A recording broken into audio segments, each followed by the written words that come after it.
So let's do something more interesting. Let's make our own component. So you saw a component's basically always done this way. You make a function, give it a name, and then it returns something that's the template. So if I want to go outside that function and actually let's create a box component. It's just going to be a box with some color.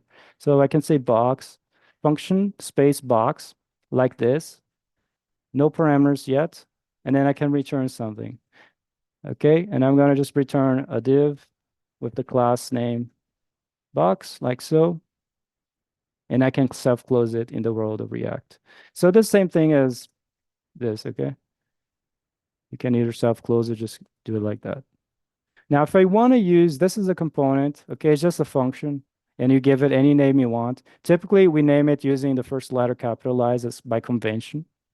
And I just added a div, and then with the class box. If you're on the React world, every time you pass an attribute to an element in HTML notation, you have to give class name and then the value. Now in React world, we call this a component, right? That's the div component. And then the attribute is called a property or prop for short. Okay. So you might hear that more in React world. Now, let's say I want to I have this box. Okay, I'm going to define the CSS in styles.css. Now, why is this going to work? Because up here I have imports space and then quotes dot slash styles.css.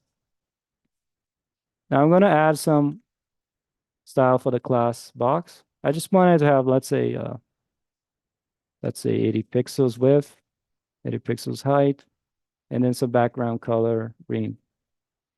And then I go back to app, and here I'm going to add the box. So to use that component, simply say less than name of the component, and then close it, self-close. Basically the same thing as HTML. Okay, so you got this component here. So if you want to add more, just do the same thing. You can write box like so, and it will add another one. Okay, you see another box like that.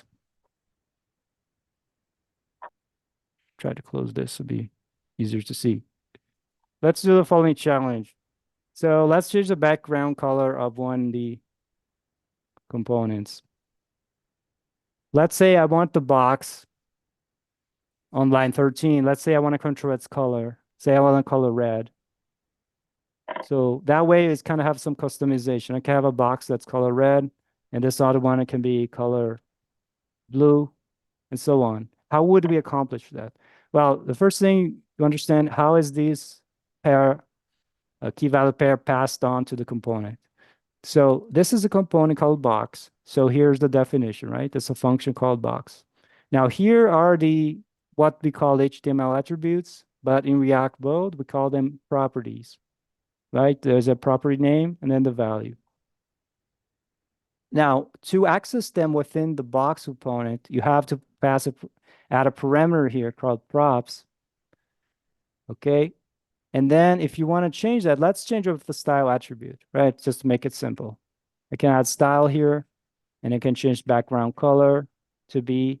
Now, props is an object. So I can say props dot whatever name I passed here, in this case, color. Let me see if I can wrap the text here. It would be nice for you to see. There you go. That's easier. So what I just did, okay, when I say color equals red like that, I'm passing a prop called color that appears inside this object called props. So I'm passing an argument. It's like you're calling a function, passing an argument. The argument is accessible via props. So you can say props.color here. In this case, it would be red, right? So you can think of this as being red right here. Now that value is used in this object here. This is an object with background color there. That's passed to this attribute called style or prop called style. So the way you do it in React world is you have to pass an object inside here. And you can see the notation for the property and values is actually like this with the curly braces. That's why I didn't use it here because you can omit it, but actually it's like this. So you have the name and then equals and curly braces, whatever value it is. And you can see there's two curly braces here. So you have to be careful here. The one outside is for the syntax, and the one inside is because we're passing an object, a JavaScript object. Okay, so be careful of that. So if you have just the string as the value, you can actually omit the curly braces. That's why I didn't write it there. As you can see, the box is now red and the other is blue because the red is passed in to props.color here, and then the background color of the style is changed. So if you right click this, inspect, you can see that the style attribute is indeed set to background color red. This is the CSS, right? So whatever I wrote there is translated here in HTML.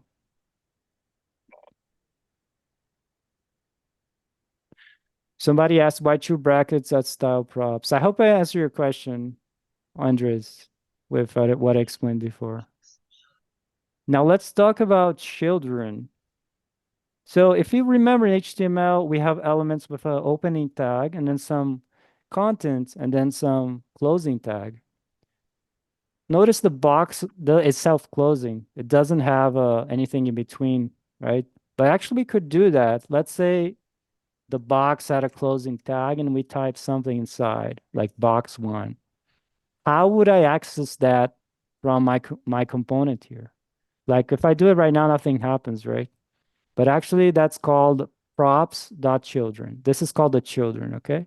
So when you go into the component itself, let's say I want to add the text between the opening and closing of the div. I can actually do that, okay? But first I have to tell you, okay, if I were to say hello like this, you're going to see hello there inside the box, right? But what if I want to say whatever I typed between the opening and closing here? So that's when I have to use the props dot children. It's always called children, okay? It's a special prop name for the thing that you type between the opening and closing. Now, if I write it like this, that's literally, it's going to say props dot children. Well, we actually want to replace that with whatever is passed in, right? So to do that, whenever you have JSX, something like that, you have to add the curly braces to kind of substitute the value of this variable here. So if you do the curly braces around it, now you're going to see box one here. Okay. So that means whatever you passed between the opening and closing of the box element here appears in this prop.children, and then the value is replaced because we got curly braces here. Now we typically use the curly braces within the JSX template thing here, okay? Not outside. It doesn't really make any sense outside here. That means like a block in JavaScript, but it's just for the situation, the context within the JSX. That means a substitution of the value of a variable left. Think about a string interpolation if you want a programming term. Okay, let me see the questions. Can you insert a button like children? What do you mean, Andres? You can pass anything as children, okay? It could be an element, could be a string or whatever. Whatever you pass will be available here. Okay, so let's say I want to add text to the second one, the same thing. Make it an opening, closing, and then in between you can say box two, and then it appears here because it's props.children. Yeah, you can do that, Andre. You can actually make this a component. For example, like this. And you can see the button there. You can add anything, okay? Let me revert the code. Just simple text.